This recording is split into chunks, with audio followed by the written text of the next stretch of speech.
الحمد لله حق حمده إذ لا يستحق الحمد إلا إياه وأصلي وأسلم على خير الأولين والآخرين وقائد الغر المحجلين محمد بن عبد الله وعلى آله وصحبه أجمعين أما بعد amatendo amajjuvu era amalungi tugatenda ku Allah subhanahu wa ta'ala etumusaba sebingane mirembe ku ekitiibwa Muhammadin sallallahu alayhi wa sallam.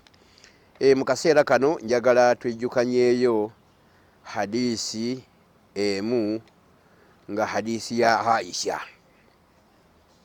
Ana Aishata radiyallahu anha qalat kana an-nabiy sallallahu alayhi wa sallam yujibuhu at-tayammunu في تناعله وترجله وطهوره وفي شأنه كله متفق عليه. كان النبي صلى الله عليه وسلم يعجبه التيمن في تناعله وترجله وطهوره وفي شأنه كله متفق عليه. مچالا عائشة يوم كبچالا بالنبي era yatunyumiza ebintu bingi nnyo ebikwata ku nabbi naddala ebikwata ku mbeera ze eza bulijjo n'embeera eza famire. Era yali omu ku bakyala abaali abakwenkufu ennyo mu ddiini ey'Obusiraamu. Kati atunyumiza hadisi eno nti kaana nabiyyu sallallahu alayhi wasallam, yali nabbi sallallahu alayhi wasallam yujibuhu tayammun. Yujibuhu tayammun, abavunuzi ba hadisi bagamba nti kaana yuhibbu tayammun, ti nabbi sallallahu alayhi wasallam yayagalanga nnyo okukulembeza omukono gwe ogwa ddyo ng'akola ekintu. Yujibuhu tayammun, ng'ayagala nnyo okukulembeza omukono ogwa ddyo fi tanaulihi, mu kwambala engatto, wa tarajjulihi, ne mu kusanirira enviiri ze, wa fi tuhuurihi, n'okwetukuza kwe kwonna, wa fi sha'nihi kullihi, ne mu mbeera ze zonna. Eyo hadisi bw'ogisoma n'otasoma hadisi ndala oyinza okubula n'obuza n'abantu abalala. Era kye kimpaliriza okubeera nga ngigabanako nammwe ngibajjukize nammwe musobole okubeera nga mugijjukiza abalala. Eyo hadisi oba ogisome yokka oyinza okubeera nga buli gwolaba omuntu ng'akozesa omukono ogwa kkono omuvumirira buvumirizi, naye ne weerabira nti waliwo ebikozesebwa omukono ogwa ddyo mu Busiraamu n'ebeerayo n'ebikozesebwa omukono ogwa kkono mu Busiraamu. Era kyobulaba abavunuzi ba hadisi naddala Imaamu Nawawi, abawandiisi ba hadisi naddala Imaamu Nawawi bye yali awandiika mu kitabo Riyadus Salihin, njagala mbeere nga mugenda musome omulyango ogwo. Yawandiika omulyango nti baabu istihbab taqdim al-yamin fi kulli ma huwa min babi takrim. Kagambako buli musomi wa hadisi eno oteekwa okubeera nga okategeera.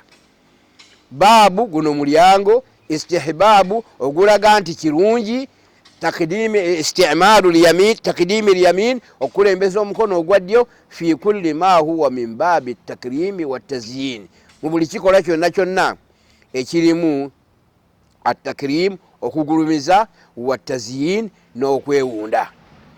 Ekigambo wa Imaamu Nawawi ekyo bw'okitegeera kikuyamba okutegeera hadisi eno. Kiba kikutegeeza nti mu Busiraamu waliwo ebintu by'oteekwa okukozesa ddyo ng'obikola, ate n'ebeerayo n'ebintu by'oteekwa okubeera ng'okozesa kkono bw'oba ng'obikola. Era nawe yagaa nti wa yustahabbu takdimu lyasaari fiima diddu dhalik.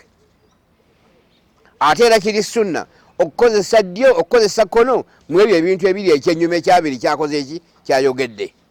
Atakrim akisu yaakyo oba opposite yaakyo ye ey'okubeera nga omuntu takoze eki, takoze bintu bimuweesa kitiibwa.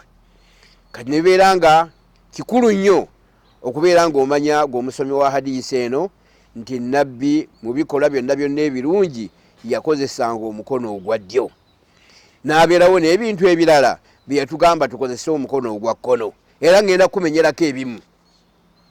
Bw'otunulira mu Riyadus Salihin yagamba nti nabbi sallallahu alayhi wasallam yakozesanga ddyo fil wudu'i, mu kufuna wuzu, ng'asooka n'omukono gwa ddyo. Bw'aba anaawa ekyenyi era asooka sayidi oludda olwaki olwa ddyo. Mu kunaaba era ng'asoosa luuyi olwa ddyo. Atayamumu, okwesiiga enfuufu, era ng'asooka mukono gwa ddyo.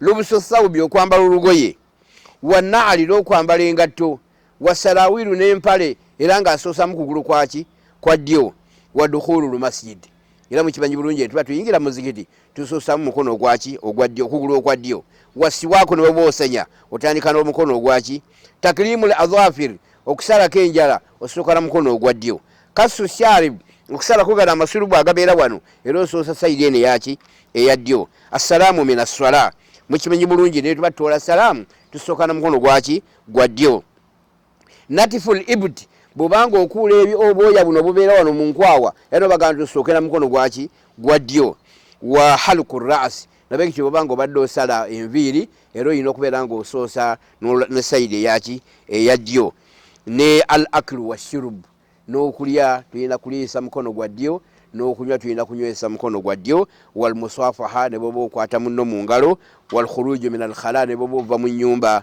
eyakabuyonjo, wal akhdhu ne bwobanga olina kyorisiivinga, wal ata oba olina kyokolaki kyowaayo. Ebyo byonna Imaamu Nawawi yabyogera mu Riyadu Salihina ng'amaze okwogera ekigambo statement egamba ti Nabbi sallama yakulembezanga omukono ogwa ddyo fima fihi attakrimu wattazyin, buli kikola kyona kyonna ekyalinga kiweesa omuntu ekitiibwa nga bw'atyo bw'akikola.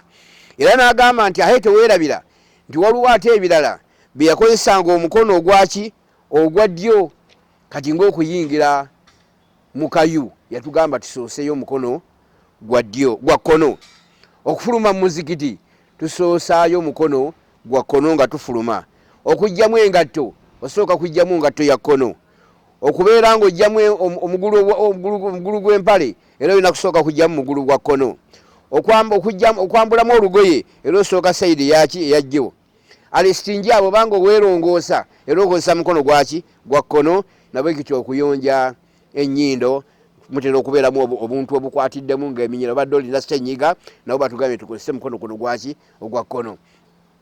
Kati bw'oba tosomye ebigambo bya Imaamu Nawawi n'ebigambo by'omumanyi omulala gwe bayita Ibn Daqiq al-Eid, bw'oba tobisomye nga tonnavuunula hadiisi eyo oyinza okubeera nga buli gwolaba yenna ng'akozesa kkono omuyita nti nno tamanyi busiraamu, tagoberedde Nabbi Muhammad sallama, ate nga Nabbi kaana yujibuhu tayammun yalinga asanyusibwa nnyo okubeera nga oba nga ayagala nnyo okubeera nga atandisa n'omukono ogwa ddyo. Naye bye yatandisanga omukono ogwa ddyo obusiraamu bazze obyogera, ne bye yatandisanga omukono ogwa kkono nabo amaze okukola ki okubeera nga abinnyonnyola. Wa barakallahu fiikum, eyo hadisi gye njagadde okubeera nga nkola ki nga mbajjukaza nayo njiddamu. Aisha nayagamba Nabbi sallama yagamba kaana yujibuhu abavunuzi ba hadisi bagivunula ti kaana yuhibbu yalinga ayagala atayammunu albadu bilyamin okutandika n'omukono ogwa ddyo, fi tanaulihi fi lubsi naal okwambala engatto, wa tarajjulihi tarjilu saari wa tasrihuhu okukola ki okusanirira ki enviiri, wa fi sha'nihi kullihi ne mu mbeera ze zonna zonna, naye ng'embeera ze zonna zonna amaze okuzinnyonnyola, aye n'abeera nga hadisi endala zitunnyonnyodde by'osaana okubeera ng'okozesa omukono ogwa kkono. Naye azina nnyo okumpuliriza abasomi ba hadisi abaliko okusoma eddiini mwegendereze nnyo nga musoma ebigambo bya Nabbi Muhammad sallallahu alaihi wasallam. Tosoma hadisi emu endala n'otazisoma, ng'obadde olina topiki gy'ogenda okwogerako ojja kubeera ng'owaba ate owabye. Nkiddamu, bw'obanga ogenda okubuulira abantu nga ffe ababuulizi b'abantu ng'olina topiki gy'ogenda okwogerako, tingenda kwogera ku bukulu bwa kukozesa mukono gwa ddyo nga tugoberera Nabbi sallama, hadisi gisome ate ono nyina hadisi endala Nabbi ziyayogerako ng'akozesa ebintu, bw'onoomala ozeetoolola zonna zonna ojja kubeera ng'abantu bawe ekituufu, ojja kuba nga tobawabizza ate nga naawe tokoze eki tobawabizza. Wa barakallahu fiikum, wassalaamu alaikum wa rahmatullahi wa barakatuh.